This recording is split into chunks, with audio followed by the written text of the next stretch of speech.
you? I'm pretty good, thanks, Nancy. Thanks for coming, Brianna. Thank you.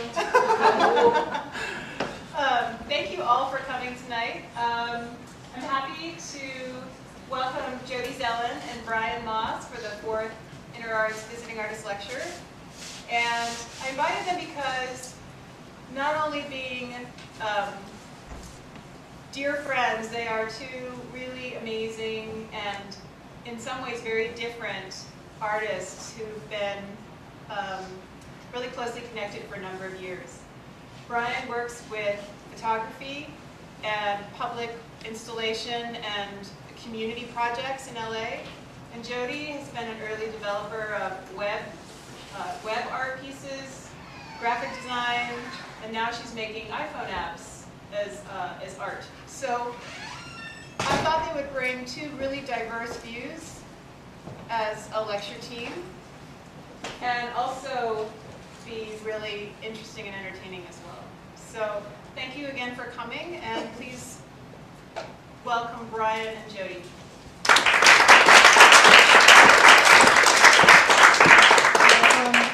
I'm Jody, and I figured it would be better for you to be watching something while you all come in, so I just put this animation up, which I'll probably end up talking about a little bit more. So I'm going to shut it off now. Tell me if you can hear me or not. I tend not to speak super loudly. Anyway, so what I wanted to talk about is kind of take you through a few different kinds of bodies of work that I've done, starting with some of the work that I made for the web, what we're calling net art projects, how they sort of turned into interactive installations, then maybe a few of sort of the static pieces that I'm doing, then kind of go back to work that I made as internet projects that I turned into apps or iPhone apps. So the first project I was going to put on the screen is an early net art piece called Ghost City. And it was something that I began in the mid to late 90s, 1996. And you know, the web at that point in time was way less sophisticated than it is now. And you know, when I approached it, it was like, if I can make type a different color, if I can make these little animations, I'm doing a whole lot. And you know, you guys probably don't have that experience, but it was really, we were really trying to make the most of what we could do with. Better? Is that better? Do you want to see sure. it or not? Yeah. Okay. The most that we could do, you know, with the minimum. So I wrote here, Ghost City is an ever-changing website. It's a virtual city that has become an archive of changing web technologies.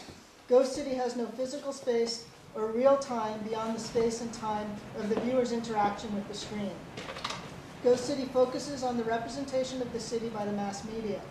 It uses the space of the web as a sculptural space, allowing viewers to interact with animated graphics and delve deeper and deeper into an imaginary city. And when I began this project, really what I thought of it was there were 25 squares, and each square would be a different pathway, and you could follow it to the end. It might cycle back upon itself. And then I ended up buying other URLs and sort of containing them within it. And my idea was when all 25 squares were animated and led somewhere, the piece would be done. But I haven't really stuck to that, and I keep adding other things to it.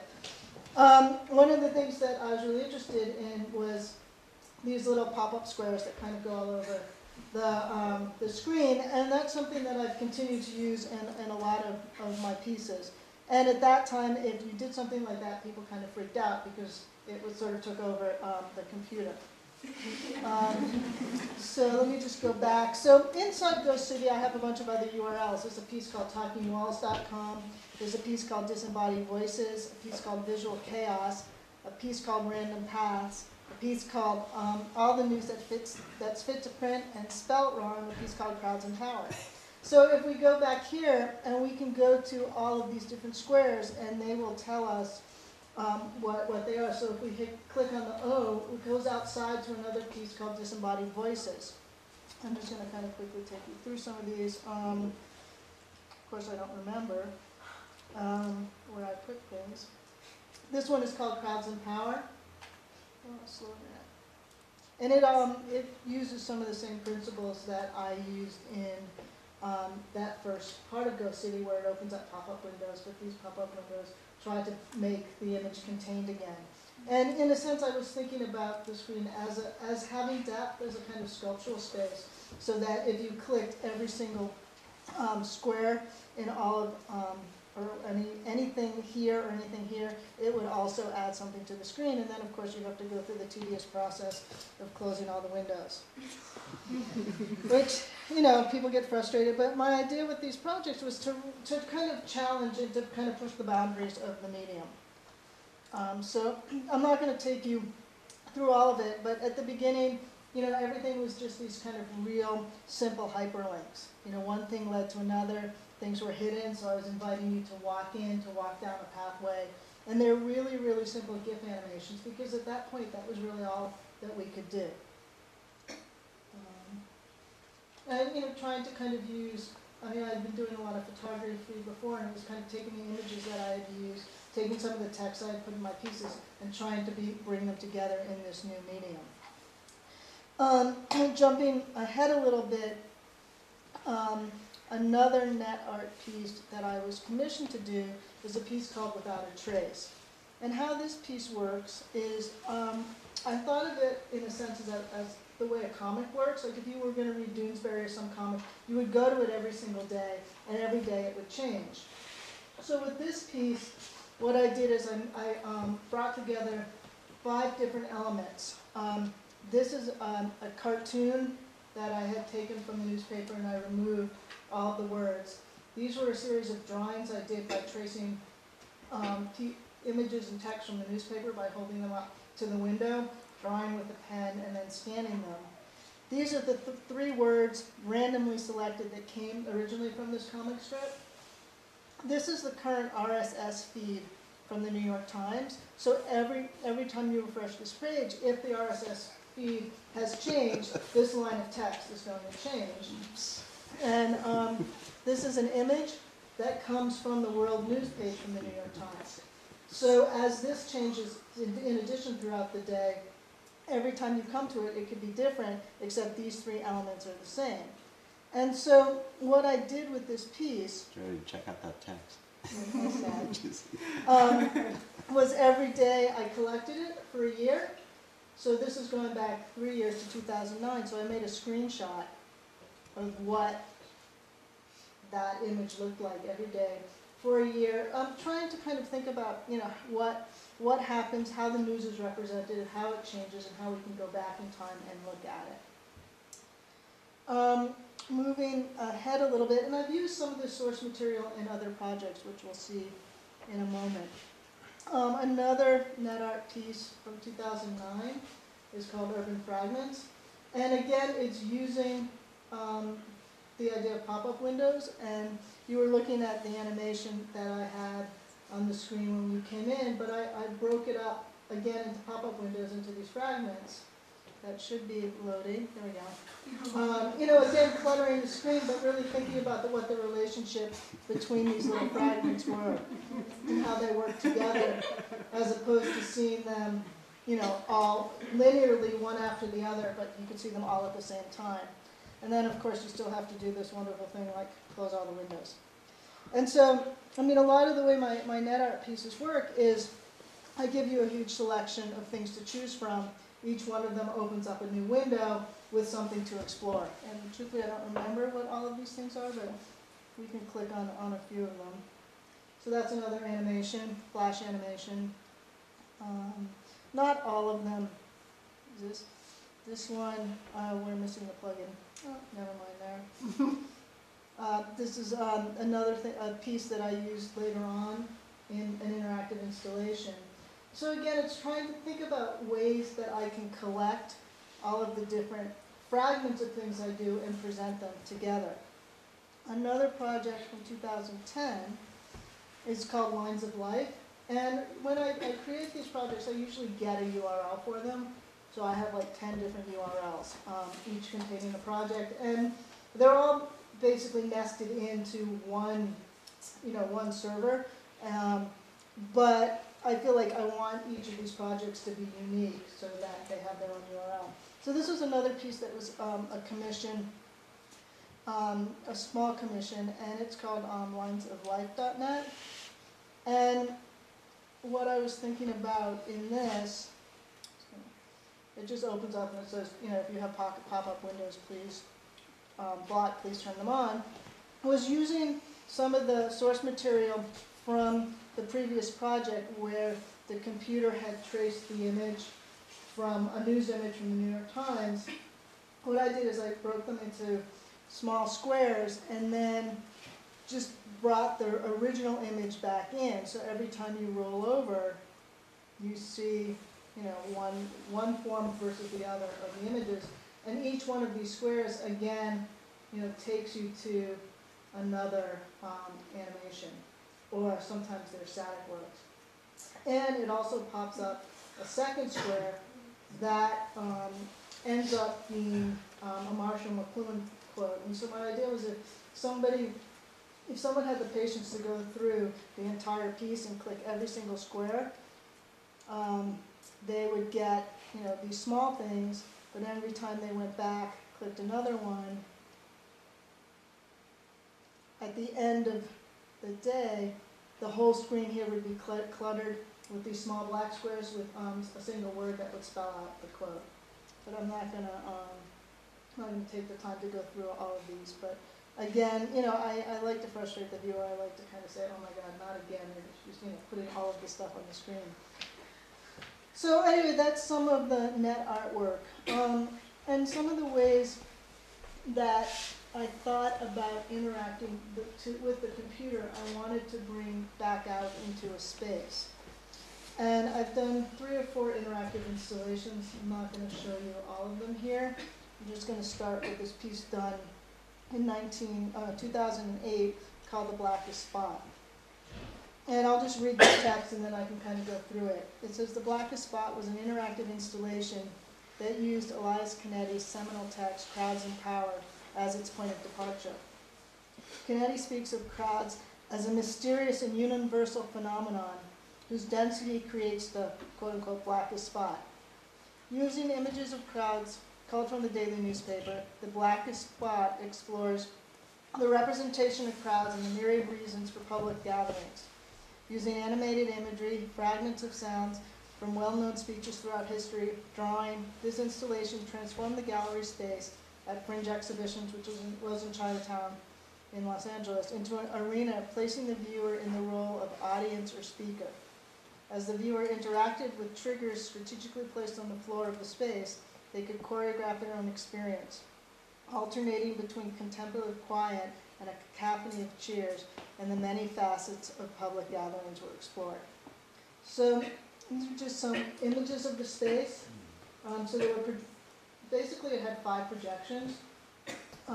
So there was one here, one kind of out here in space, one here, and one here.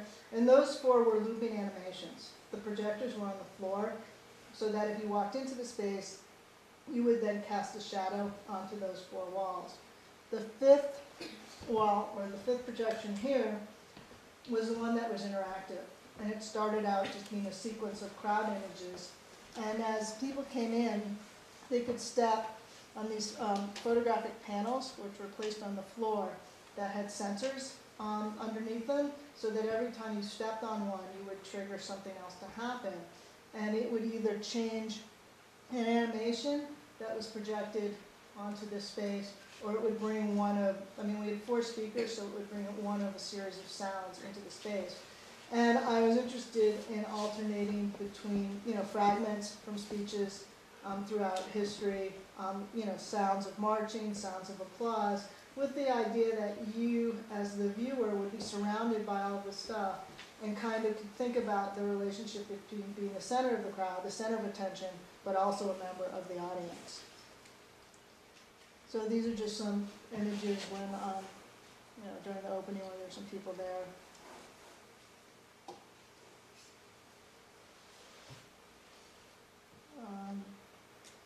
This is a little bit of video documentation, give you a better idea of what the sound sounded like.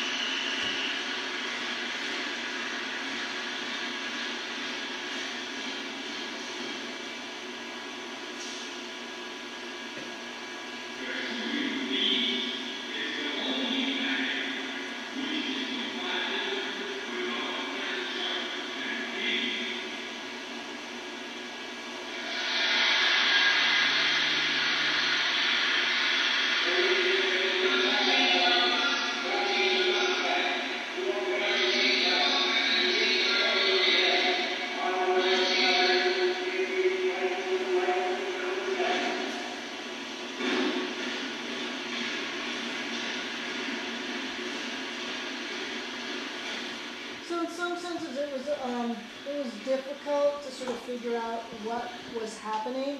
You know, like if you stepped on one, was it changing the animation, was it changing the sound? But my intention was that for people who were interested in the project, they would spend the time to understand what happened and really, you know, hope that they would get, you know, involved in playing with it and trying to sort of create or choreograph an experience of, you know, changing animations and changing sounds and how they work together. That's enough of that. So then just quickly, this is sort of what the four walls look like together. So these were the two animations on one side, these were the two animations on the other side, and there was this kind of ticker tape type text that went along the bottom that was actually this quote by Canetti that talks about the crowd and how when most people are gathered ends up being the blackest spot. And it was in a sense a little difficult to read it, but I just wanted people to kind of get the essence of what it was saying. And then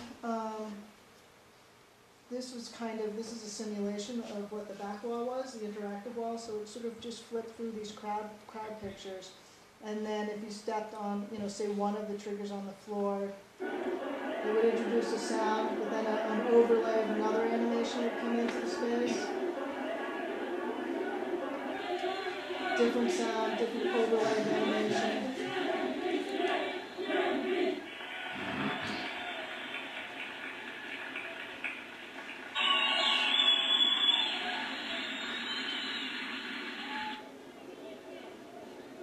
So this isn't exactly how it worked, but it sort of gives you an idea of how these things kind of came together.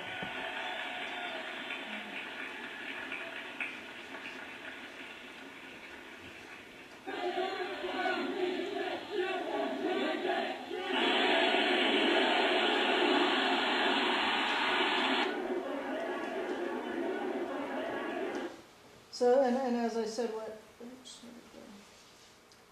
when you stepped on these photographic images, which actually were in color and were the only color in the space, all of those things I showed you previously would happen on this particular wall.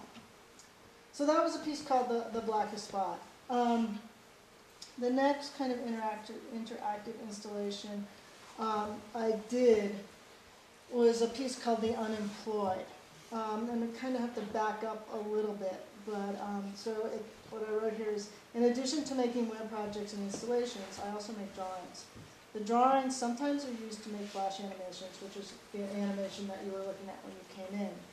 I've become increasingly interested in how the computer can make drawings and animations using code, and began to work on a series of sketches using a software called Processing that culminated in an interactive installation called The Unemployed, and later became a mobile app, which I'll show you, called Urban Rhythms. So, I mean, to kind of move through, the drawings that I make, you know, are kind of these little doodle drawings where these figures kind of moving through space, connected to each other. And for me, it's become this kind of iconography. I mean, I have all these kind of daily rituals, but for like 5 years, every morning I make one of these kinds of drawings, and then I end up having a huge stack of these drawings, and it's like, well, what else can I do with them? You know, I mean, I'm interested in them, but they're just like doodles on paper.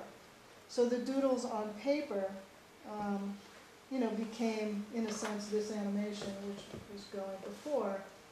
And, you know, this animation, it's done in Flash. It's not meant to be like super sophisticated or high tech. It's just, you know, kind of, you know, using the drawing tools in Flash to make these little figures like I was doing with the pen and have them do things. And, you know, the animation ends up being about 10 or 12 minutes long, and it ends up being a connection of just small fragments.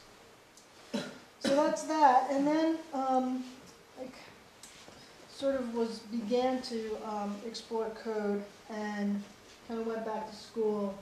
I received an MFA from Cal Arts, and I went to New York City to study kind of programming, and with the hopes that I would eventually be a good enough programmer to be able to do my own interactive installations. And sort of what I learned was I don't have a mind for programming at all. I mean, I can, like, you know, write code for the web, but to do something that's more sophisticated, I'm much better hiring somebody who knows what they're doing and kind of working with them collaboratively. But in these pieces, I was able to sort of think about what, I don't know how, program. That's very strange. Sorry, all of these worked yesterday or this morning. It's really strange. You want to try it in a different browser? Are you in Safari? Yeah, it's fine.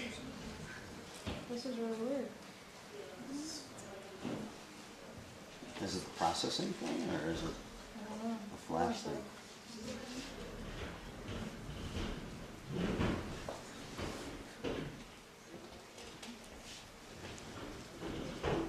Weird. Yeah, we could try it in Firefox. Give me 1 second, see if we can get it to come up in,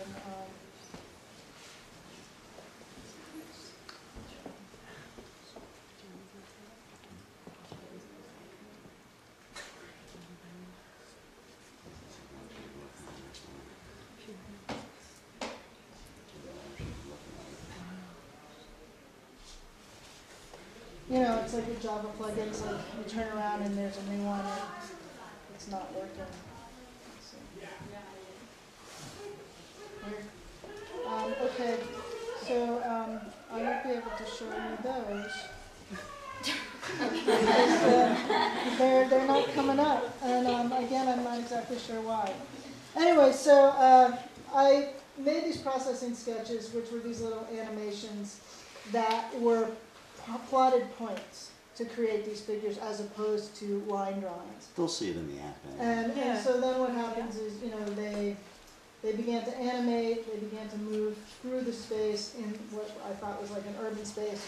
And then I realized, like, I was dealing with these figures, but I really wanted them to work off a live data set, like something that resonated more than kind of generic figures in a generic space. So I was reading the paper one day, and I was looking at the unemployment figures, and I thought, like, well, this is perfect. I can bring in this content and take the piece one step further by making an interactive animation where what happens is I have these little figures that are roaming across the screen, which you'll see in a moment.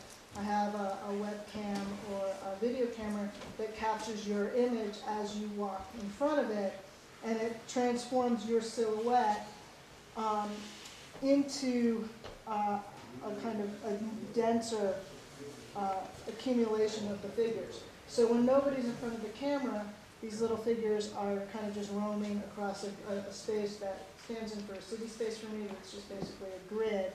And then when someone is in there, they flock to that person's shadow and become part of it and move with it. And what's happening is the software is cycling through all of the countries, the unemployed population of all the countries in the world. So if it's a population that is a small country that doesn't have a lot of unemployed, there are very few figures on the screen. If it's something like China or India or Japan, that's a very large population with a lot of unemployed, it gets jam-packed. So these are just some stills of what the installation would look like. And there's a slight color shift when they're in the background. They're a tone. When they become the silhouette or the shadow, they become black. And hopefully this will work. There we go.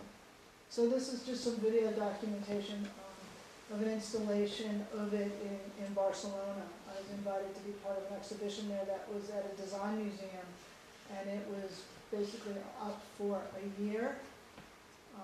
Which is really great to be able to have your piece on view for that length of time. But you can see here, you know, the person is sort of in front of the camera playing around. He becomes, you know, an accumulation of all of these smaller figures. Sometimes there's a little bit of a time delay. And again, when nobody's there, the figures are just kind of aimlessly roaming across the screen.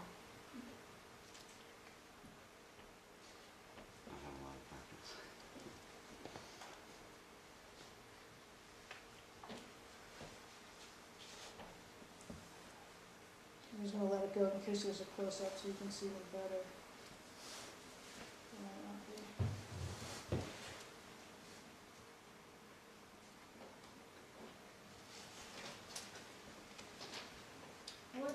What material is the screen? That's just a wall, so it's a large wall, probably about the size of this wall, and it was just painted, it was white, wasn't it white?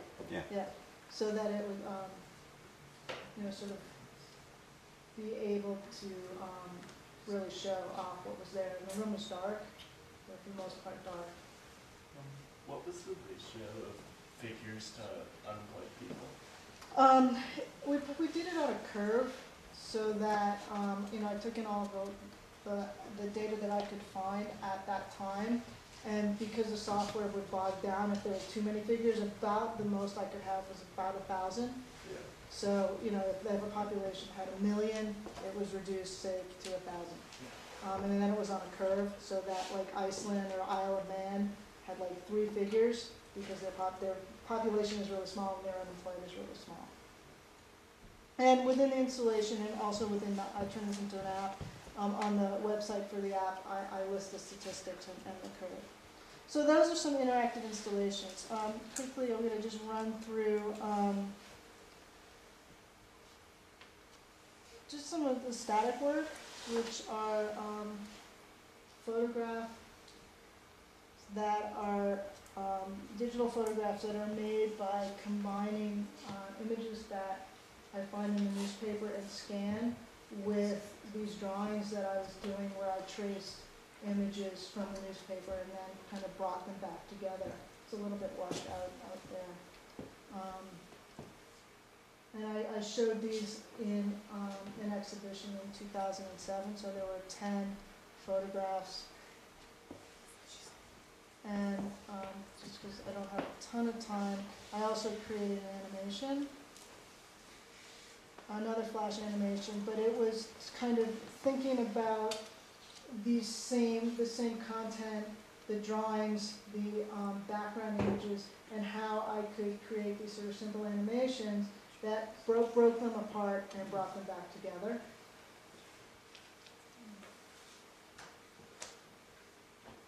And some of them coalesce in what ended up being the photographic image. Others I didn't make into the images, but they became part of the animated sequence. And this was also showing in the exhibition along with some of the drawings. So it was a way to sort of think about 3 different presentations of somewhat of the same content in 3 different mediums. Were those projected alongside the... They were projected behind the desk. I have an installation shot, I believe.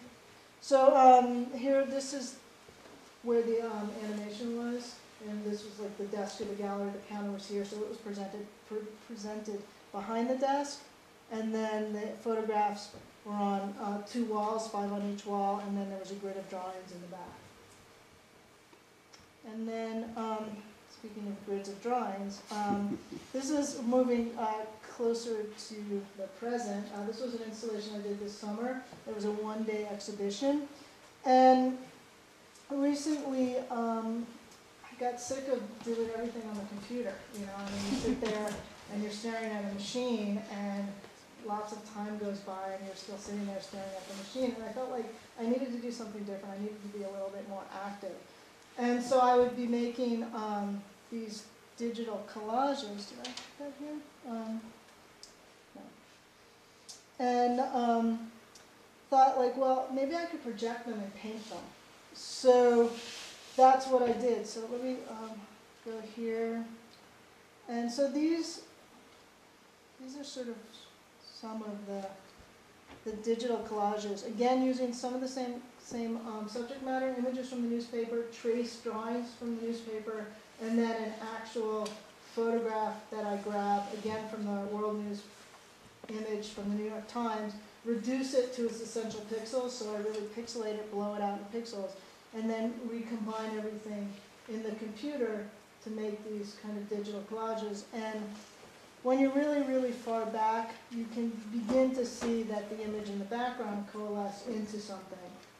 It's not just a pure abstraction, and what it began with was important to me. It's just like I'm not painting, certain colors just because I like them. But then I was like, okay, I've done these, and so now I turn them into paintings that were gouache on paper. And I've done about 60 of them, and it's just for me a really different way of working, and oops, something that, sorry, I'm still here on the painted page. You can kind of see this was the same image, but it has a really different quality. I mean, it's much less precise. It's not perfect. It's not sharp. It's much softer.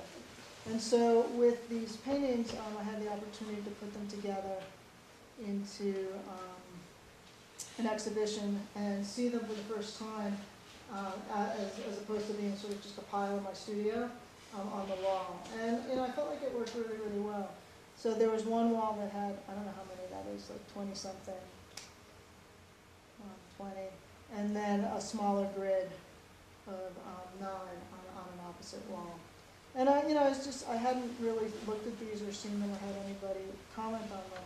And so for me, it was really a great opportunity, even though it was just a one-day show, and it's a lot of work for a one-day show, to see this body of work that I was developing in a gallery space. So I go back and forth. I do things on the computer, I do paintings, I do drawings. And they kind of all happen at the same time. I don't have them as part of this presentation, but I've also done a lot of artist books. I've also done a number of public art projects. But the thing that I kind of want to end with is what I'm calling from net art to app art. And I, recently, or over the last year and a half, have created 4 iPhone apps or iPad apps, which are all free, because I feel like I want people to have them and not have to think twice about spending $1 or 99 cents or $1.99 to get them. But they come out of bodies of work that I've done. And so about a year and a half ago, I was invited to do a project in response to an exhibition that was at the County Museum, Los Angeles County Museum. And I ended up making a web project that I called Spine Sonnet. And to do this project, what I did is I scanned all of the art and architecture books in my library. And for a long time, I played this game where I look at the titles and I see how they work in relation to each other. And I know, lots of people have done this or thought about it, and it's like, okay, I'm finally going to take this to the next place. I'm going to do it. So what I did is I created a web page that brings together 14 books or spines of books. And in my mind, it metaphorically creates a sonnet. And so I called the project Spine Sonnet. And for me, what I wanted to happen is for people to read, the titles on spine and sort of think about the way that could resonate as a poem. And, I put this up online as a net art or as a web project and realized it would be a really great way to enter into making apps. And so the first app I made is called Spine Sonnet, and I felt like it would be too heavy, it would be too difficult to scan in or to have representations of or JPEGs of the actual spines. So I ended up typing in the titles of all the books in my library, and then I was able to get 2 other sources. So there's about 3,000 titles in this collection. And I'm just going to show it to you in the simulator rather than as a video. So on the iPhone or the iPad, the first thing you see is an image of the books. And then when you tap the screen, what happens is it brings in, just in straightforward type, 14 lines or 14 book titles that, if you read it, sometimes really resonate as an interesting poem. And it's sort of in the tradition of Fluxus or found poetry. So every time, on your phone, you tap the screen, you get another poem. And then what I did was, I wanted to try a second version. So, that's the kind of straightforward text in white on a black background. But I also did it in multiple typefaces and multiple colors, just, to have something different.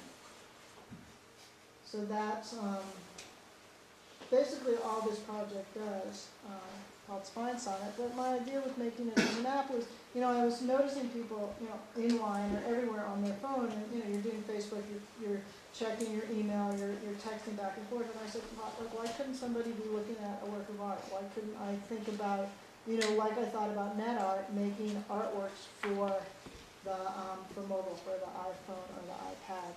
So that was my first one. Another project that I did was, again, bringing in content that I had used before. These are some of the digital collages that I was making. These are the 3 lines of text that came from an earlier NetApp project. This is the 256 web colors.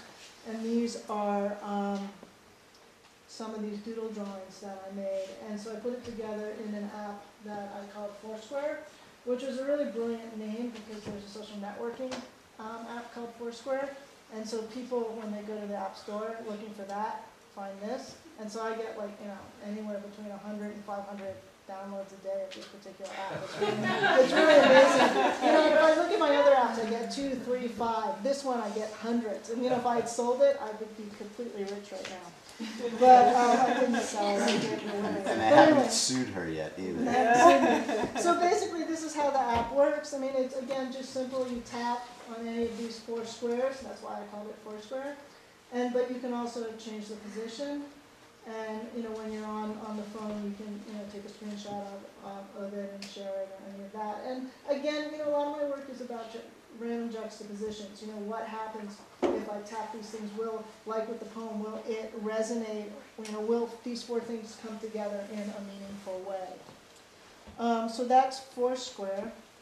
And then the app that kind of connects to all of those processing sketches that I was unable to show you, and the installation called The Unemployed is called Urban Rhythms, and that's kind of what it looks like, the menu page. And I'm going to just, again, I'm just using the Xcode simulator for this.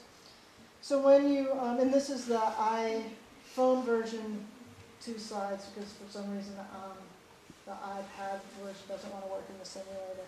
But you can get the idea. You can get 8 different menu bars or scenes to choose from. The first one, all you can do is tap the screen, and when you tap, it's sort of like a drawing I would make. You would have these little figures.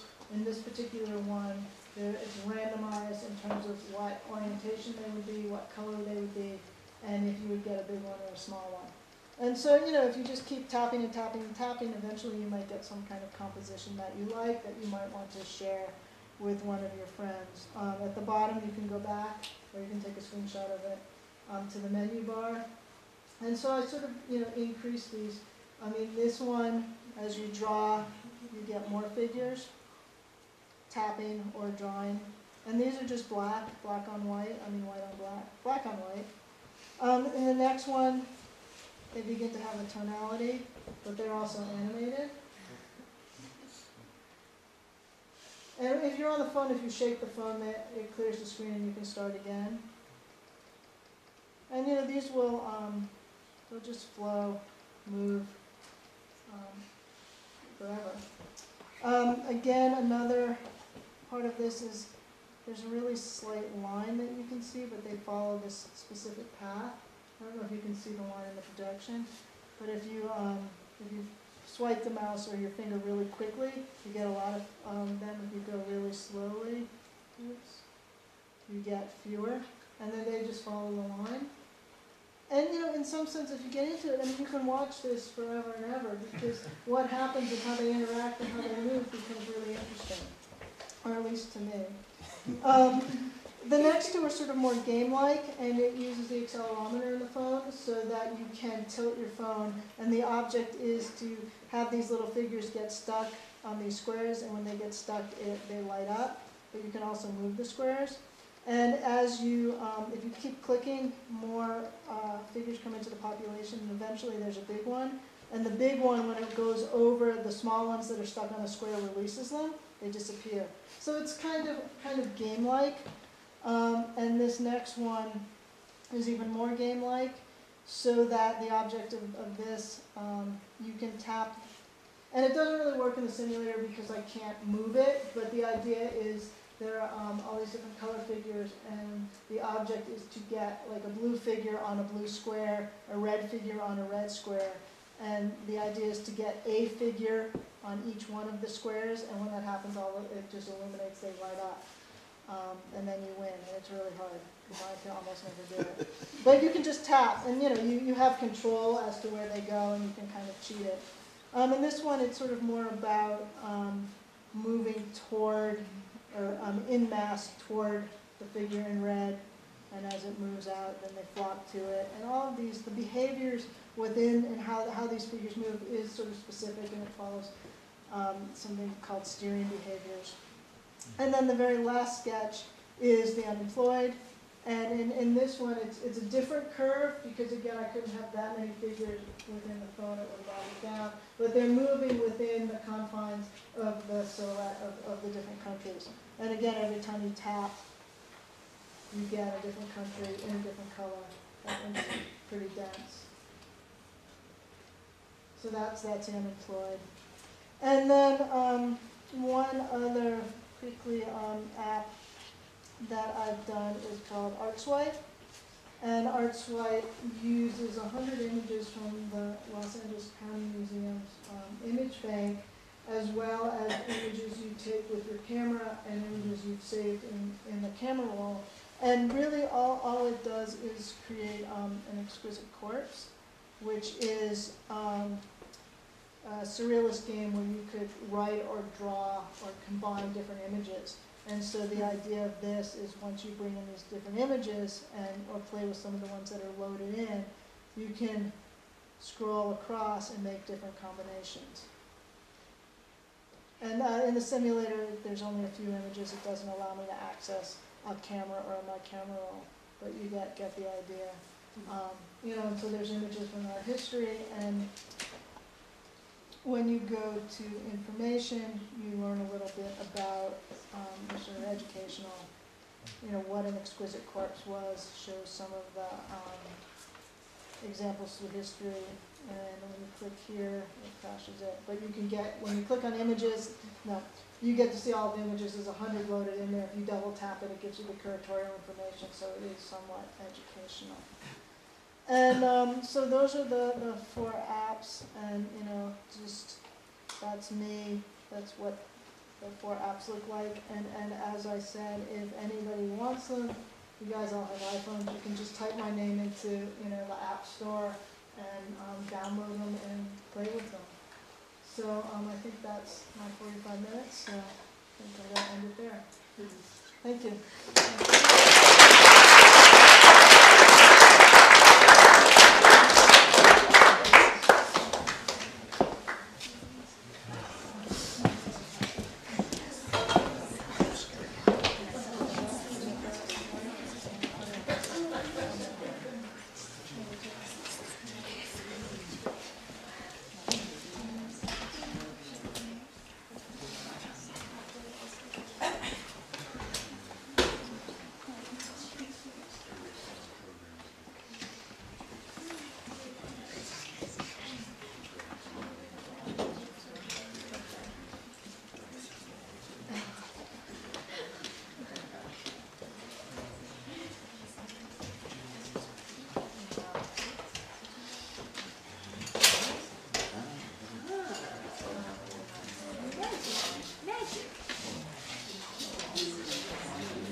Much better.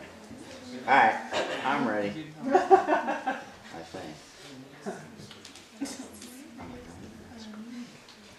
Yeah, this is really There you are.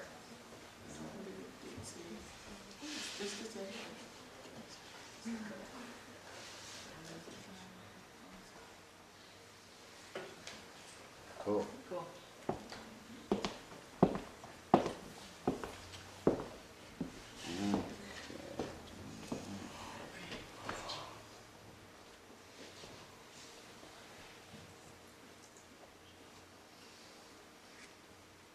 Okay. Hi, I'm Brian. It's always interesting listening to Jody because, you know, we live together. I think we're really, really different. And then, you know, I see her work and it's like, oh yeah, she really likes Chance. I really like Chance. She uses the newspaper a lot. I use the newspaper a lot. It's like there really are a ton of similarities that happen, I guess, when two artists kind of live and work together for years. At any rate, if you want to check out my website, it's briancmoss.com. There's a guy in New York who photographs nude bodybuilders, and he got brianmoss.com, so I'm sort of screwed on that one. At any rate, Nancy, Nancy knows, and she brought me here, because just like Jody, I kind of do everything. I think when I was in high school, it must have started because I had a 2D art teacher for half the year and a 3D art teacher for the other half of the year. And we just, we did painting and drawing for 5 months, and then the other 5 months we did wood, ceramic, clay, plaster, whatever. And I never stopped doing things that way. I always enjoy using different mediums, and I get kind of bored when I do things, and I like to kind of get into something else after a while. So I'm not going to show everything on here because that would take forever and ever and ever. But I want to start off with something that is kind of amusing, and this is sort of, I think, like one of the first mature projects I made. This was in 1991. This involved pinhole photography and an abandoned foundry in Philadelphia, where I was from, and I'll let this kind of silly video do its thing. A photo exhibit at the Painted Bride Art Center in Old City features pictures taken with a hidden camera. As Gerald Colpan reports, the artist has designed the camera to blend right in with the subject. Whenever he goes to work, Brian Moss takes his camera along with him. No, the camera is not inside the odd-looking structure he's hauling. It is the odd-looking structure he's hauling. And over the past several years, he's been using it to document the now wrecked Dodge Steel Castings plant in Tacony, creating enormous composite photos, which are now on view at the Painted Bride Art Center in Old City. The camera is built from all this junk that you see around here at the Dodge Steel Castings. It's built entirely of found objects, and I thought, well, this place is trashed, and it's really a shame because it used to be a working plant. It's just sort of indicative of a lot that went on in the 80s with places going out of business and the industry in this country just disappearing. If you ever made a pinhole camera out of a shoebox back in school, this camera works exactly the same way. Light comes through this hole right here and hits a piece of light-sensitive paper inside. The reason the camera needs to be so big is because to get an image as large as Brian wants takes a rather big negative. I mean, the place is huge. It really needed these kind of large prints to do it justice. It was the only way to really capture the essence of just the craziness and the mess that this place has become. Brian Moss hopes that his pictures will make people think twice about companies deserting neighborhoods and wasting valuable resources. That's a lot to get across in a photo, but Brian's figured out one thing. Sometimes to communicate a big idea, it takes a big camera. In entitled What Helps Dodge Helps You continues at the Painted Bride all weekend. In Tacony, Gerald Colpan, the 10 o'clock news. That's definitely a period piece. Gerald Colton. I know it's making me feel older every year that I look at it. So I can actually just kind of quickly run through some of those images. This was actually the factory itself. This is a non pinhole image. This is a lens camera image, as they say. Wow, I can't even see. Where is my next? Huh. Don't like this screen. All right, we won't go from this. All right, moving right along. So that was kind of the first, and that was a really weird thing because basically I went to a show in Philadelphia. A woman named Pinky M.M. Bass, who's a pinhole photographer, had a show at a gallery in downtown Philadelphia. And, you know, she made like a pinhole camera out of a pocketbook and would go into a museum or a bank or someplace where you couldn't take pictures and just kind of sit it down and take these surreptitious pictures. And she had like a pinhole hat, and you know, she had all this weird stuff that were these pinhole cameras that she made. And I was sitting at the lecture, and I thought, wow, you know, I should just like build a giant pinhole camera from that factory that I've been photographing, and then use it to take pictures. And so that was it. Like, I had an idea. I wrote a grant. I sent it off. You know, 9 months later, I get a phone call. Hey, you won the grant. Oh, shit. I don't know how to make a pinhole camera. I don't know how pinhole cameras work. So I went to, where is it? In Rochester. RIT? Not RIT, Jody. Visual Studies Workshop. And I took a class in pinhole photography, and I learned how to build a camera, and I came back, and you know, I made this project. But it was one of those weird things where it was like, I'd never written a grant before in my life, and the first one I wrote, I was selected. You know, and I thought like, oh wow, that was easy. You know, of course, like the next 10 grants you write, you don't get any of them, but it was just sort of dumb luck. At any rate, that eventually led to graduate school and later on to a kind of another community-based project. And I can show you this. This is only the second time that I was on the news, but I'll show you this one as well.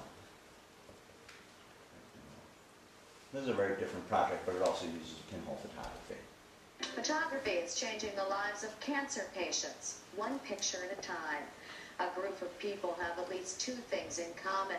They're all cancer patients, and they all enjoy snapping photos. In fact, they built their own pinhole cameras to shoot a series of portraits and self-portraits. Many of the pictures they take focus on fighting cancer. It's all part of Wilmington's Wellness Community's Artist in Residence program, a project that means a lot to the people involved. You never really get to actually choose what the picture's going to look like. You just kind of shoot and hope for the best. And that's somewhat similar to just the situation of someone with a disease like this, where they don't know what's going to happen, and it's not really in their control. I had like 28 weeks of chemo, and I'm feeling better and better, you know, every day. But it was just an opportunity to get involved in something, and then see the results, and you know, it makes you feel good. All of the photos will become part of an exhibit entitled Lucid. The exhibit opens July 14th. It'll run through August 9th. The pictures will be displayed at the Delaware Center for the Contemporary Arts. If you want more information, call 302-656-6466. Yeah, she screwed it up. Either she screwed it up or they screwed it up on the TV. At any rate, you know, this project, what? Oh my God, the screen resolution is gigantic. This project, you know, it was kind of a similar thing where I wrote a grant, I sent it off, I kind of didn't really think about it too much, and you know, next thing I know, I got the project, and I was living in LA. I went to Delaware for the summer, and I got, you know, introduced to these people who were cancer patients, and it kind of freaked me out because all of a sudden I was doing art therapy and I never really learned anything about art therapy. I didn't know anything about it. I had a lot of experience with illness. I actually had a girlfriend who had died of cancer when we were 25, and we had lived together for 3 years, and she had chemotherapy. She had Hodgkin's disease, cancer of the lymph nodes. But this was like 10 years later, and it had been a while since I was sort of dealing with that. At any rate, I mean, one of the things that came out of this project, which was really interesting to me, was that the way that we're used to looking at photographs of people who are patients, who are undergoing some sort of treatment, is kind of traditional. It's something like this where they don't really have a lot of control or power. This was Chris, getting her chemotherapy drip at this hospital. That completely freaked me out because I remember when my girlfriend used to get it, and it was like a dark kind of closet. It was a really different kind of place. This was actually a really nice room with sunlight in it and artwork on the wall, and the way that the hospital had changed things over the years was really much better. The cool thing about the wellness community was that it acts as a sort of empowerment place for people who have cancer, and basically teaches them, how to stand up for themselves, how to say, this is what I want or don't want in my treatment, this is what I need in my life to make my life better, to make myself happier, and it's a very cool thing. So, some of these pictures like this one, Carol, in the waiting room, 10:06, waiting to see the doctor at the end of the day, that's more of that kind of like, I'm just powerless. That's Phil, also kind of being powerless. But, this one was Phil kind of saying, this is me being a warrior, this is me taking control, and this little mask that he's holding, which is kind of like a fencing mask, but it's actually something that kept his head locked down on a table when they were giving him radiation treatment. That was him being much more sort of, I'm in charge. These two I really love. Barbara, before she's getting her blood drawn, and then after. At any rate, so this is like one bunch of pictures that were part of this project. And the way I did it was basically all the people in the class learned to build their own pinhole cameras.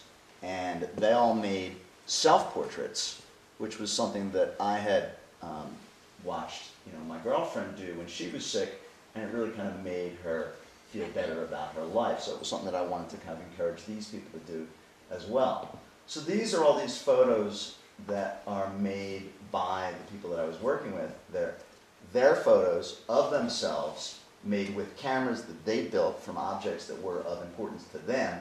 And this is a really different position of sort of empowerment rather than the medical pictures where they were just kind of like, I'm a patient, I'm in a waiting room, I'm stuck, I'm doing my thing, I don't really have a lot of control here. These photos were sort of the exact opposite of that. Spread this out, fill the screen. So I'll run through these.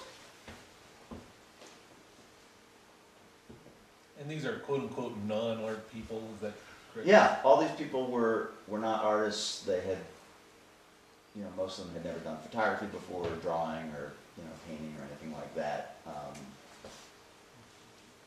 I did it one summer in Delaware, and then I came back to LA, and I ended up doing it for 4 more years in Los Angeles. One of the years I ended up working with HIV-positive substance abusers from the Tarzanic Treatment Center. That was kind of the weird year of the grant. This is from a big artist in residence grant from the city of Los Angeles. This was from about 2001 to 2006 I did this.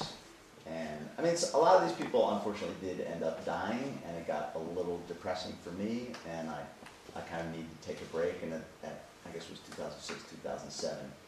I did take a break from it, and I've been looking for a kind of new community project to get back involved with, because I really haven't done much since 2007. I did another project with high school kids, teaching them digital photography and urban documentary with 2 other artist friends. Are these all using printing paper as your film medium? Yeah, these are all paper, so it's just photo paper inside a pinhole camera. And that's actually the paper negative. Some of the paper negatives we would show in the exhibition. And I would print the good prints for the exhibition. We would have an exhibition at the end of every project. But some of the people actually wanted to learn how to print, and I taught them how to print, and they would print themselves, and that was really kind of cool too. It was a lot of fun. The project did kind of depend on having a good darkroom nearby that was available, and that was somewhat difficult some years. The other thing that I did was I created my own kind of weird pinhole camera, kind of like that trailer camera that I showed you from the Dodge Steel piece. And the camera that I built, I'll show to you in a minute. I made these photographs of them, and these photos are, they're pretty big. They're like 36 inches tall. No, I guess they're not. They're 44 inches tall. Each one of these rectangles is an actual piece of film. That's transparency film. And I would load that film inside this big camera that I built, inside of a tent. And these pieces of film are 11 by 14 inches. So it was kind of like film went inside camera, film was exposed, film went to the lab and was developed, film went on a light box on the wall. That was it. Nothing else between, them and the image on the wall. Some of them had, 4 panels. Some of them had only 3 panels. It's pretty hard to compose an image with a pinhole camera. If anybody has done that before, you don't really have a viewfinder, so you really don't have any idea what you're going to get until you're done. And again, it goes back to this lack of control thing, which is something that I find kind of interesting. And again, it relates back to Jody and talking about relying on chance and chance operations. All these photos are in places that each one of the subjects described as something that had to do with their healing process, a kind of meditative place that they would go to when they were thinking about or dealing with their cancer. Those. And then just to come back, I can show you the camera itself.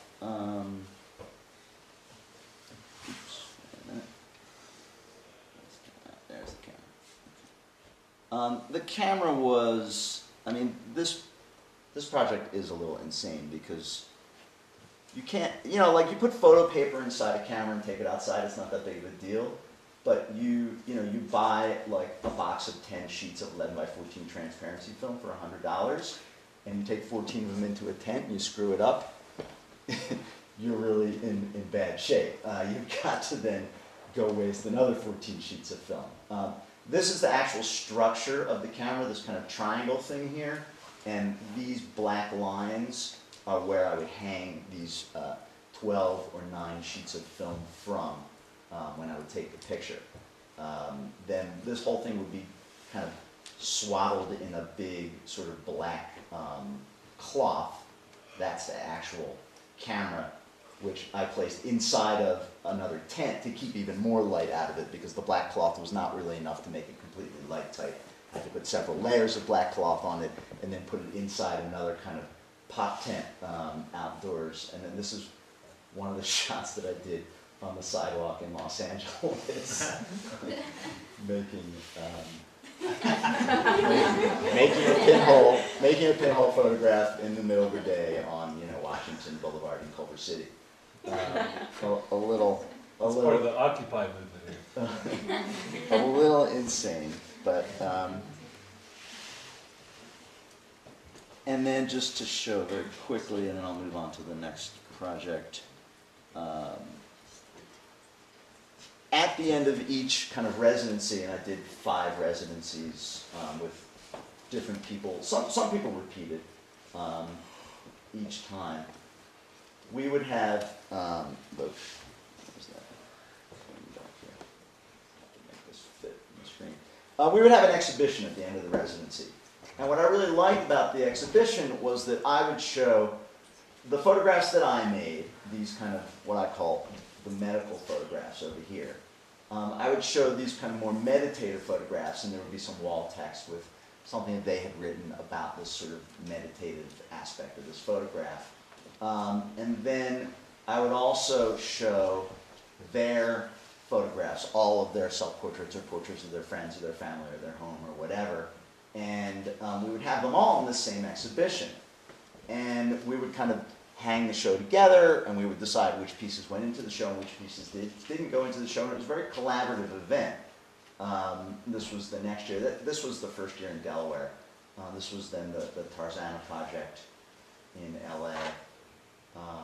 And I liked having these kind of three really different kinds of photos sort of bouncing off of each other. The same people in a lot of the photos, but from really reflecting really different positions in terms of empowerment of the subject versus the subject not really having any control at all.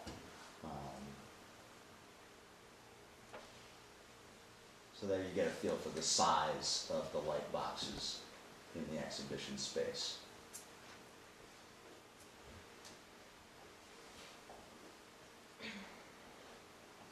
And this was the last year.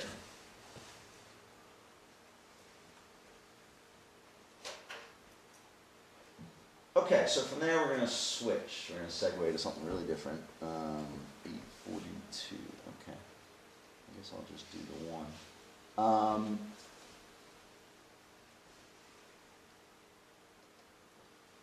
See how this works. Whoa.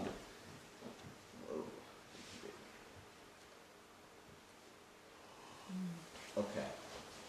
This is an exhibition that I did in, I guess, 2010? 2009? I don't even know.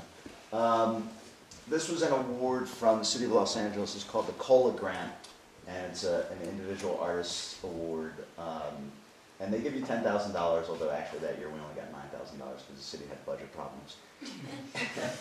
And you make a show. So I'll kind of run this by you, and I guess I can talk about it as we go through. I like making really kind of insane, immersive installations. I like kind of flooding the viewer with imagery. I like kind of excessiveness. Jody's very much more on the minimal side of things. I kind of tend to like overwhelm people. So there were some animations in here. There were these sculptures on these pedestals.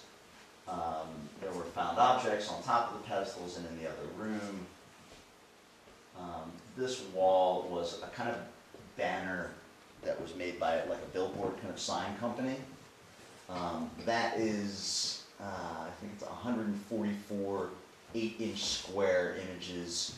Most of them are photos that I printed, but I think 12 or 14 of them are actual drawings, tracings that I make. I make tracings as well. Actually, tracings of text. And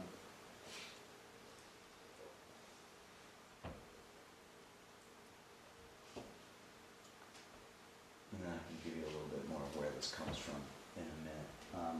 This side wall has mostly printed from Wikipedia, all the different ways that you can kind of categorize people by nationality, by language, by religion, any different kind of way of categorizing or breaking people up into separating them from each other was that entire wall. This kind of scrim in front of it had this kind of grid image. That's the other thing. Jody and I are both very much into the grid. And then these photos are actually, they were made with a computer program where these little objects that were on the pedestals would be scanned, and then like a dot screen that you do in any sort of commercial printing, newspaper or magazines, the faces of those boys on that wall were actually made with little dots, but instead of little dots, they were actually these little kind of circular found objects that I've been picking up for years and years and years all over the world whenever we travel. And I would also photograph them on the ground as well.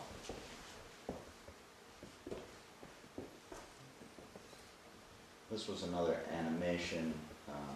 Actually, Jody basically made this for me. I should credit her. Especially this part, the cool part.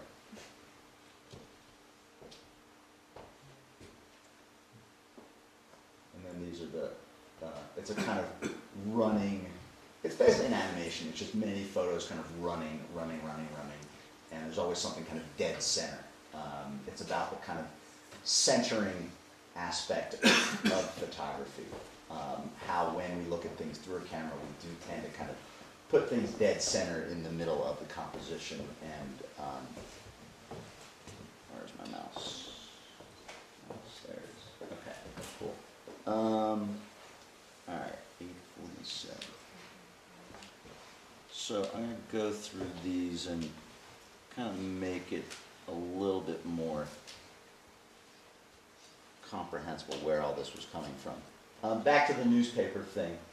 I think we both believe that, for many years, artists made subject matter that was, fit for the church, or fit for the royalty, or fit for the upper class. And, it wasn't until around the time of the Impressionists that artists began to kind of make middle class or even lower class stuff as part of their subject matter. Later on in the 1900s, people like Marcel Duchamp or the pop artists in the 60s would really start to incorporate mass-produced material, stuff that was not sort of deemed worthy of making art out of.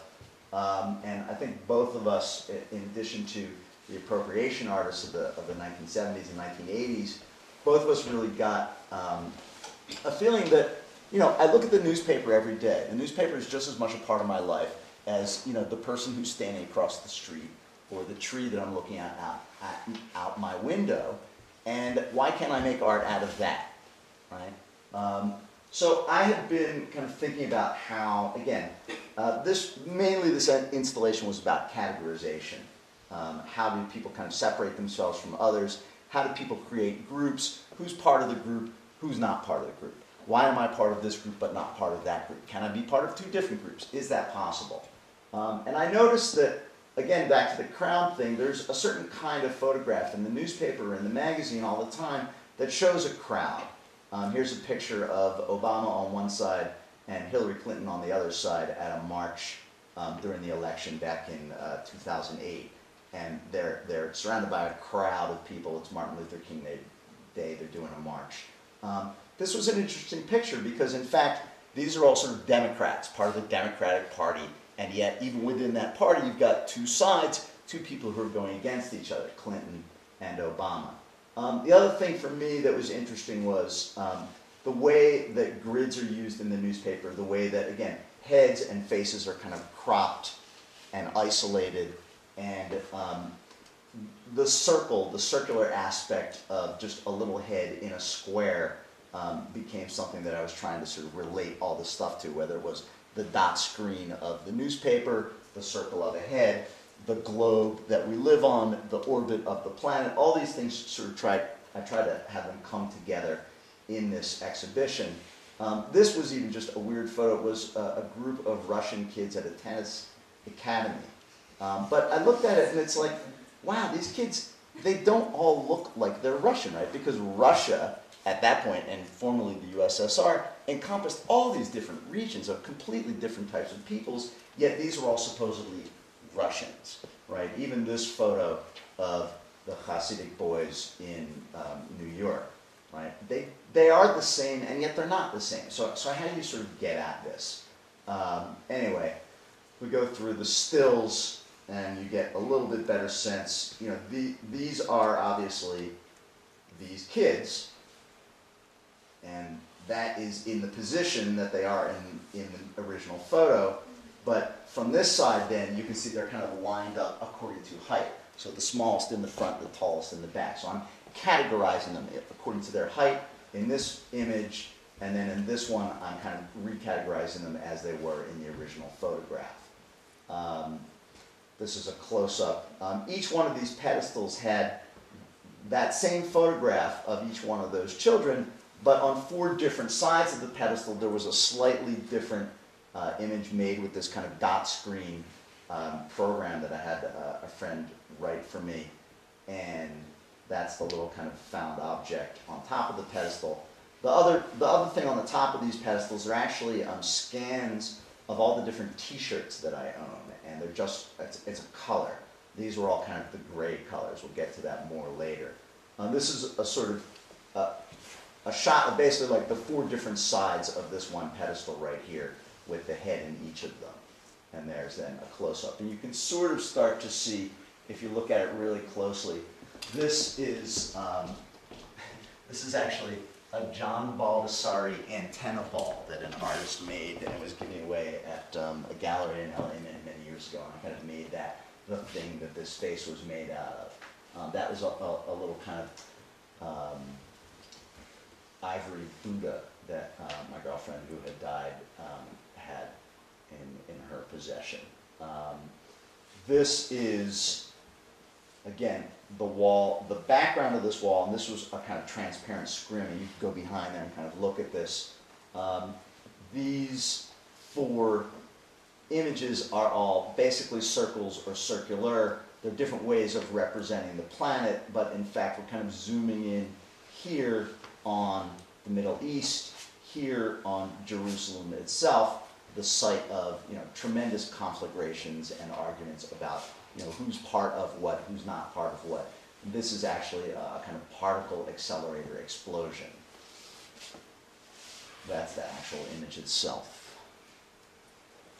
That's the way it was printed, but it was a digital image. Wow, this color's really funky. There's kind of behind that screen with all the different kind of ways of categorizing people on the planet Earth. This is the wall. And this kind of field here with these red marks, those are actually, I don't even know what you would call them. They're not bruises exactly, but there's a little kind of sit-up thing that we work out on in the park a couple times a week. And when I lie on it really hard, like I get up and I have these red spots all over my back because the thing that you're lying on has a bunch of holes in it. So that's like a picture of my back with these kind of like blood welling up. That's the digital image. And then that's back to the original photo. The heads are basically in the same place. Then a close-up and a close-up of, again, I mean, this was great. I made a Hasidic boy's face out of the state of Texas.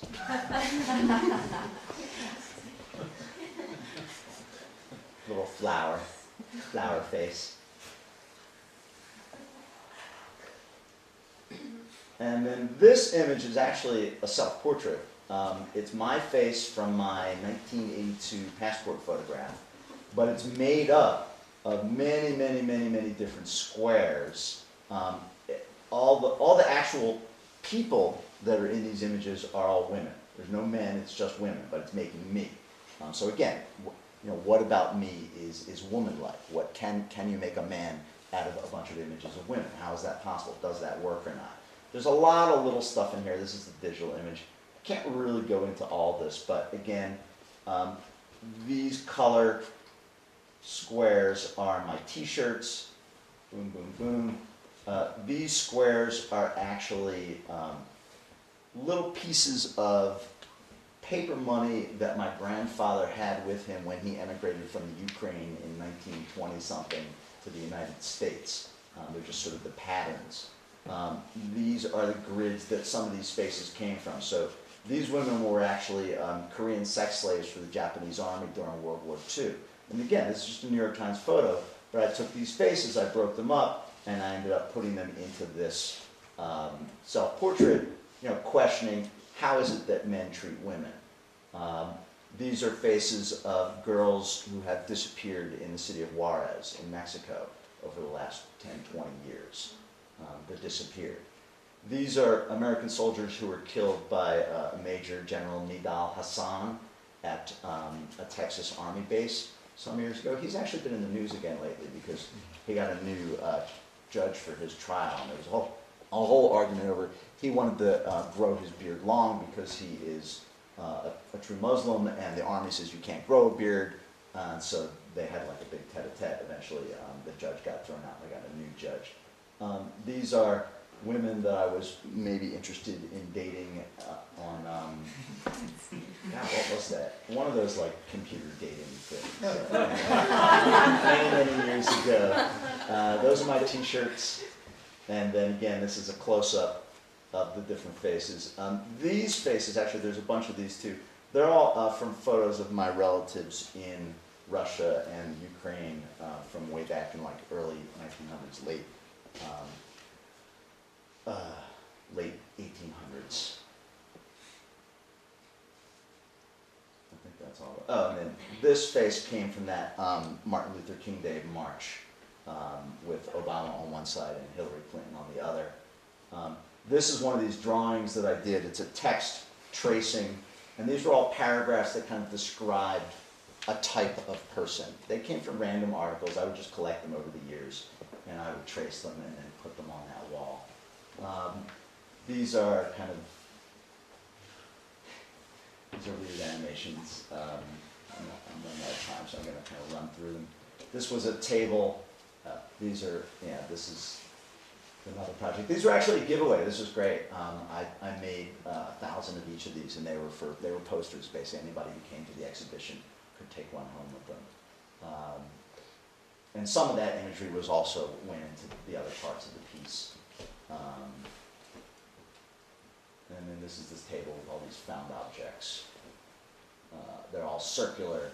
And so, you know, in a sense they're alike because they're all circles, but they're obviously extremely different. They're organized in certain ways. They're organized according to the material that they're made out of, or their size, or the kind of circle they are. Are they three-dimensional, or are they flat? That kind of stuff, you know, children's stuff, games, a lot of toys. You find a lot of toys in the gutter when you're just wandering around the world, looking at the ground like I always seem to do. And then this was, this is sort of stills from the animation that was running on that video. Those are the stills from that video, and then again, that's back to the original photograph. So it's 8:58. I had a whole other thing I was going to show, but I'm out of time, so I'm going to say that's good enough, and we can stop it right there. Cool.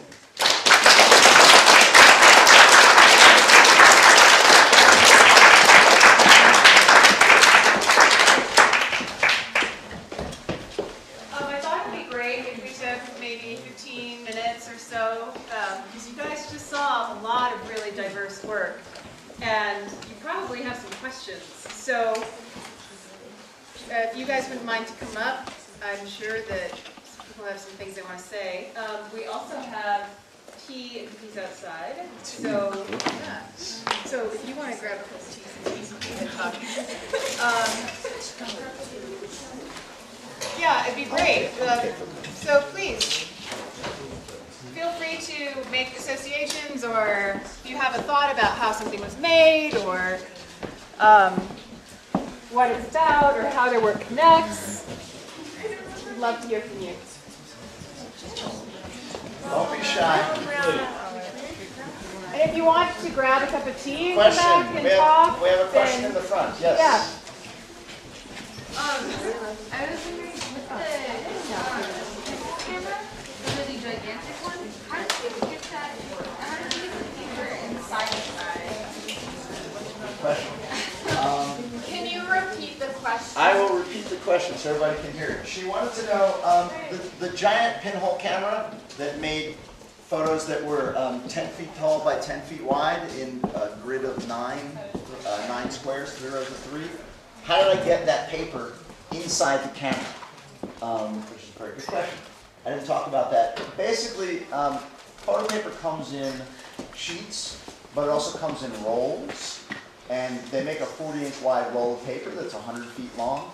So what I would do is I would cut that roll up in the dark, in the darkroom, into 40-inch squares, roll up 9 squares, put them in a tube, put them inside a light-tight box, and then go to the place where I was going to take the picture, take the tube inside the camera, close the door behind me with the curtain in front of it, take out, open up the box, take the staple gun, staple these pieces of paper to the wall on the inside of the camera, and then go out through the curtain, close the door behind me, and make the photograph. The photograph was usually a 1-hour exposure, and Then I would go back inside, take them down, roll them up in the back of the tube, take them home to my darkroom, put them in a big 41-inch square sink, and develop them by hand, and then fix them by hand, and then dry them, and then I made positives as well. So all those prints were contact prints. If you know anything about photography, the negatives of those were the same size as as he showed in the video. But that was just 1 out of 9 negatives for each one of those images. So that's Sounds kind of aggravating. it was quite a process. I mean, basically, it would take a whole day to make one photograph. So for both of you, I know a lot of your work is made from newspaper clippings or photos that you found. How do you avoid, like, I guess it's a plagiarism? Copyright issues. Yeah, if so much of your work is, like, essentially other people's work. I mean, for me, I use such a small fragment of it. I never really worry about it, or I do enough to it so that it's not identifiable as somebody else's work. So it's like if I take a picture, it might get traced or it might get pixelated, and then something gets collaged to it or taken away from it. So it's never really, taking it one for one. Most of copyright law is based on the idea of fair use, in that if you're changing something in a significant way, that's fair use. So what the way Jody deals with that is by taking a small piece of it.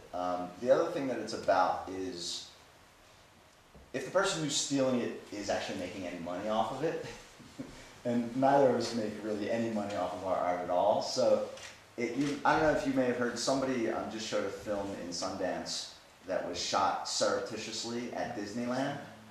And there's a question whether that film's ever going to get released into theaters or not, because Disneyland is very well known for suing people for any sort of use of their copyrighted stuff.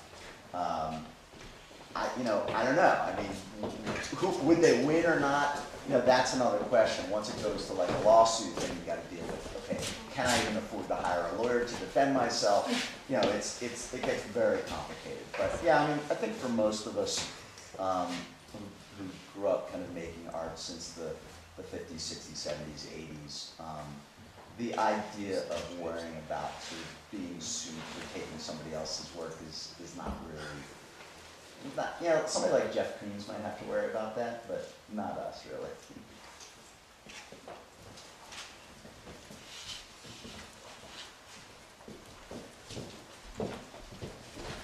Anybody else?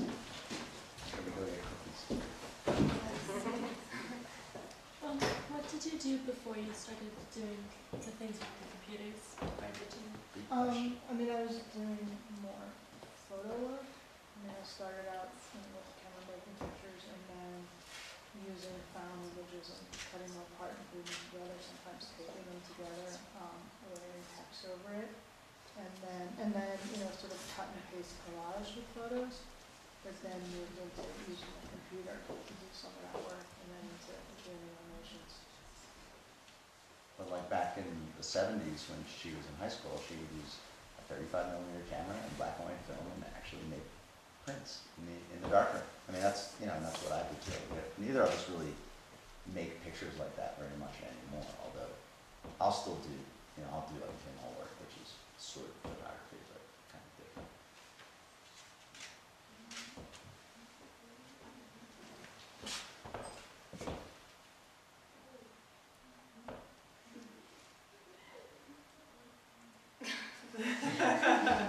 Well, stick around, you guys. We're going to have some tea and cookies. If you want to ask a question that you don't want to ask in front of everybody, just come up and talk to Jody and Brad. Thanks, you guys. Thanks for Appreciate coming.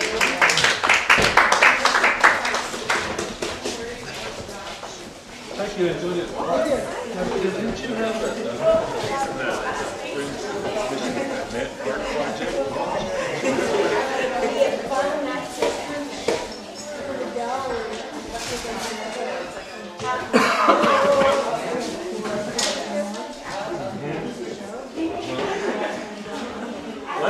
I still think I did an audio video class last year, and I think I still that website, because it's still up, and the web art things, and show them what Especially with the dropout, sometimes like in the library or something, I'll get that going and then I'll just. Yeah, so I mean, here, yeah, there was never a problem. Yeah, yeah. And then they both. Thanks, But guys. did you have one of them? No. Oh, you did? Oh, okay. I teach computer graphics. Well, I chose all of them. You did? Oh, I see. Andrew, you I used that in class a good bit. I put Photoshop into it. She does like. Yeah, oh, really? Oh, very good. In fact, this Monday night I was showing one of them. This projected up on the VA party, you know. Cool. Yeah. Yeah. I taught beginning class for 3 years here, and I. Can I get a picture of you with them? So not in a minute. So I'm this year. I got a break. I'm a dress designer. You should drive over there. Ask whatever you want.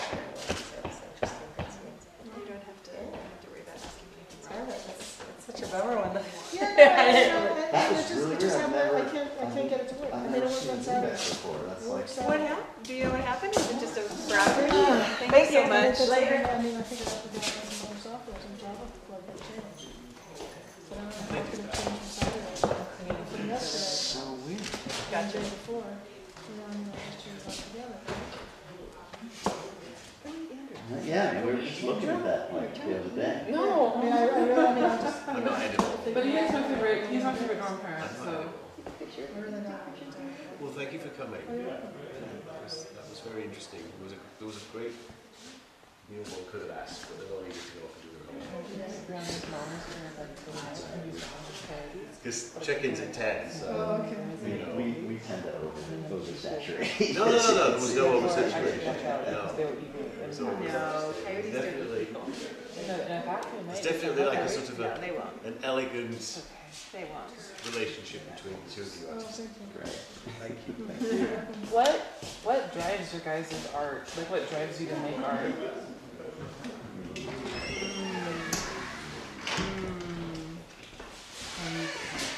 It was a pleasure.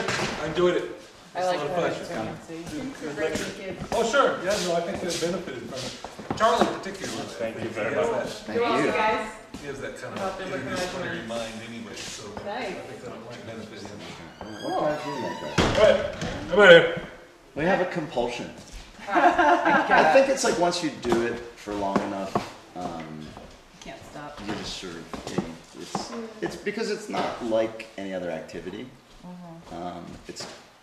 I think we both like to be challenged, and it's endlessly sort of challenging. It's like, you don't know what it's supposed to be, you don't know whether it's good or not, you're always sort of, you have to work, it's like work, but it's a kind of love work, but it's also really difficult work, and it can be really frustrating, and, but it's like, you go to a job every day. Most jobs don't offer the same kind of rewards. Teaching is actually one of the few. Teaching, when you teach, you have to be kind of constantly on your toes. You have to be really creative. You have to be kind of paying attention to a zillion different things. It's really, that is one thing that we all do, is teach. And, it's always funny to me when people complain about, those teachers, they don't do a good job, or They don't do money, enough, or they're like lazy. They get the summer off. They're lazy. It's like They don't work hard. These people who are saying this, they've never taught a day in their life. They have no clue how much energy it takes to stand in front of 10 or 20 or 50 kids or adults and be able to kind of like orchestrate a conversation and keep things going a certain path and have it all make sense. It's really bloody difficult. And yeah, there's a certain sort of art to it. Okay, thank you. Sure. I'm gonna keep clinging to Nancy though, so. That's okay. She's my muse. Thank you, Michael. I'm glad that I can aspire to be your muse. Yeah, Thank you, Michael. I'm gonna go actually because I have homework in a dorm to get back to. Okay, go have a cookie. Oh, you had a brownie? I'm gonna get so fat, Nancy. I had 3 plates of food today. I'm gonna get so fat. You're not gonna get fat. No, when if I can't? You know what? If they want to eat you, that's great. Let them eat you, Michael. Okay. Love you. Okay. If no outputs have been running for an extended period of time, Java will deactivate. I don't understand that. So, So it deactivated your plugin because you haven't run it long But I enough? ran or- it She just yesterday. ran it like a day or two ago. So I don't Crazy, know it if I doesn't make made any this. sense.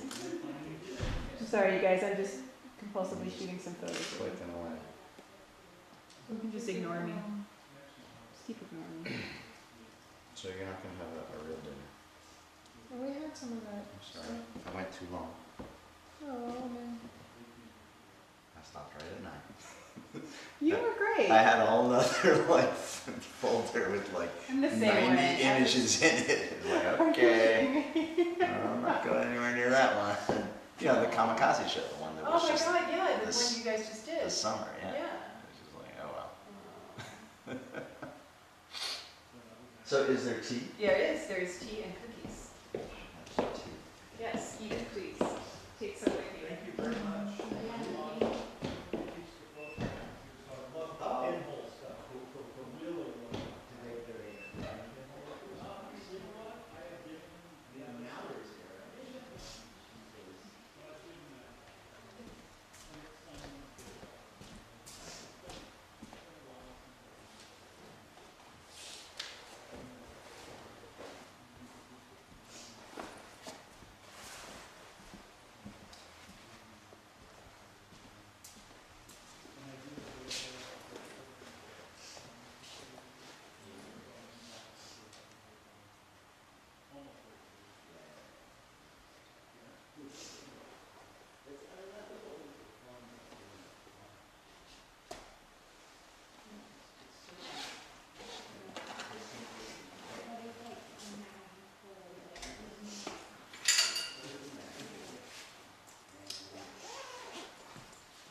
Inglourious Bastards, scale of 1 to 10. What? Inglourious Bastards, scale of 1 to 10. Rain. Yeah. 10. 11. ¿Ah? Estoy hablando de esta. Tomás. ¿Qué era, hombre? Ahí sale con nombre.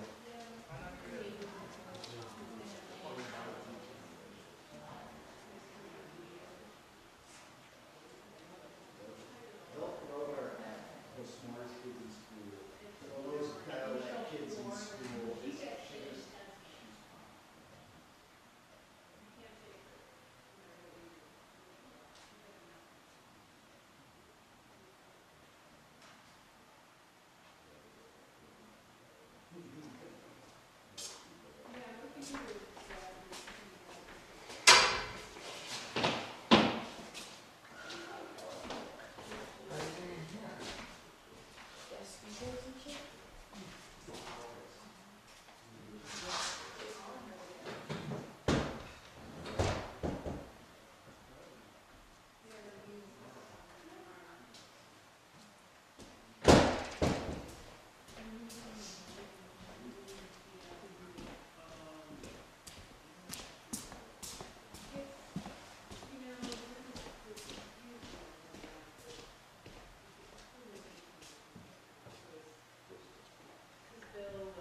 still recording.